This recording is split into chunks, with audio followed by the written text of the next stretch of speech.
கோவப்படாம சொல்லணும். அதாவது கூட்டணி இல்லாத எந்த கட்சியும் தமிழகத்தில் ஜெயிக்க முடியாது அப்படின்ற ஒரு கருத்து ஒண்ணு நடந்தது. அதை பத்தி நீங்க அது உங்க கருத்து. இப்ப நீங்க நான் சொல்றேங்க, தினமும் படிக்கிறோம். பெரும்பெரும் அறிஞர்கள், பெரும்பெரும் தலைவருடைய வாழ்க்கை வரலாறு, அவருடைய எப்படிலாம் வென்றிருக்காங்கன்னு நம்ம பார்க்கிறோம். ஒரு சொல்லும் போது இப்ப என்னால முடியாது அப்படின்னு நீங்க சொல்ல உங்களுக்கு உரிமை இருக்கு. என்னால முடியாதுன்னு தான் நான் சொல்றேன்.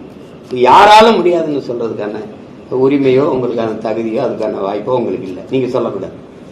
நீங்க என்ன சொல்லணும்? நல்ல ஆட்சி வரணும், நல்ல அரசியல் வரணும், நல்ல ஆட்சி வரணும்னு நினைக்கிற பெருமக்கள் கூட்டணி இல்லாம எப்படி வெல்ல முடியுங்கிறது, கொள்கை இல்லாம எப்படி வெல்ல முடியும் தான் நீங்க கேட்கணும்.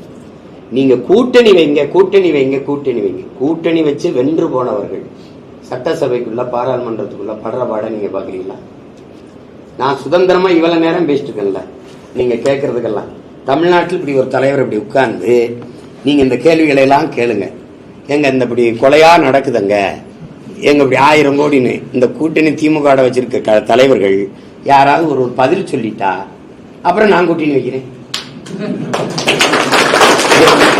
அதாவது நாட்டு மக்கள் சுதந்திரமா வாழணும், எல்லா உரிமையும் பெறணும்னு போராட வந்துட்டு நானே சுதந்திரத்தை வந்துட்டு நின்றுட்டேன்னா நீங்களே பார்த்தீங்க. நான் எங்க ஐயா செங்கோட்டையன் ஒரு விழாவில், தம்பி பாண்டே விழாவில் நான் நினைக்கிறதெல்லாம் பேசுறேன்.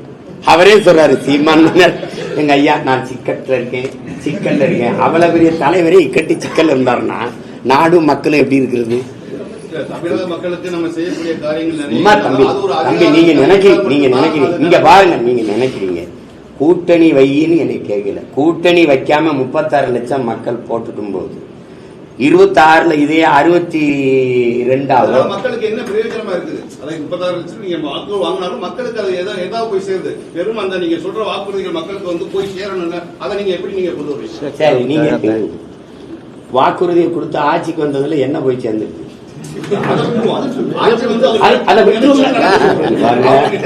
தம்பி நீங்க கேள்வி கேட்டு பதில் நான் கேட்கிறேன்.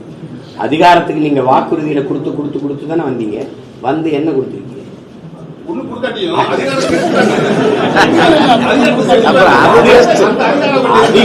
அதிகாரத்தாலே மக்களுக்கு நான் வெல்லல. ஆனால் நான் சொல்றது நடக்குதா இல்லையா? வீடை இடிச்சு பாப்போம்ன்ற, இடிக்க முடியல ஒன்னால. நீ நிலத்தை எடுத்து 8 வழிச்சாலை போட்டு பாப்போம்ன, உன்னால போட முடியல. நீ எங்க பரந்தூர்ல விமான நிலையம் கட்டி காட்டிரு பாப்போம்ன, போட முடியல. ஆனால் இந்த துணிவோட கூட்டணி வச்சு அதிகாரத்துல வென்று கூட உட்கார்ந்துருக்க யாராவது பேச முடியுதா? முடியல. இப்ப உங்களுக்கு ஒரு பிரச்சனையால நான் தான் வந்து நிக்க வேண்டியது இருக்கு. அவன் வரமாட்டான், ஏன்னா பிரச்சனையே தரது அவன் தான். தனியா நின்று வெல்ல முடியாதுன்னு பேசாது. கெஜ்ரிவாலால வெல்ல முடியும், என்னால வெல்ல முடியாதா? 2014 தனியா நின்றுதான் அம்மையார் ஜெயலலிதா 37 இடம் பாராளுமன்றத்துல வென்றாங்க. நீங்க உடனே அவசரப்படுறீங்க. மரம் வச்சு தண்ணி ஊத்தி உரம் போட்டு வளர்க்குற நானே உடனே காய்க்கணும்னு ஆசைப்படல. இன்னைக்கு ஏன் என்ன எதுக்கு இப்படியா? ஒண்ணு நான் இல்ல, நான் தோத்துட்டேன், நான் விட்டு போறேன், நான் வலுவா ஒரு கட்டடத்தை கட்டி போறேன்.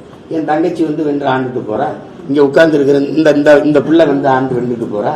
என்ன இருக்குது? என் பாட்டன் முன்னோர்கள், என் தாத்தன் அப்பன் செய்யல, நாங்களாம் செஞ்சுட்டு போறோம். உடனே வா. அப்பெல்லாம் யாரும் என்ன கேட்கலையே, அப்பெல்லாம் ஒண்ணும் கேட்கல. தமிழர்களுக்காக ஆண்டு நீங்கள் அது எனக்கு நிறைய நினைவு தெரிஞ்ச நாள்ல இருந்து பேசிக்கிட்டு தான் இருக்கேன். ஆனா இந்த அரசியல நாங்க எடுக்கிற அரசியல 15 ஆண்டுகளா செய்யும். அதுக்கு முன்னாடி எங்க இருந்தாலும் இந்த மொழி இனத்துக்காக பேசிக்கிட்டே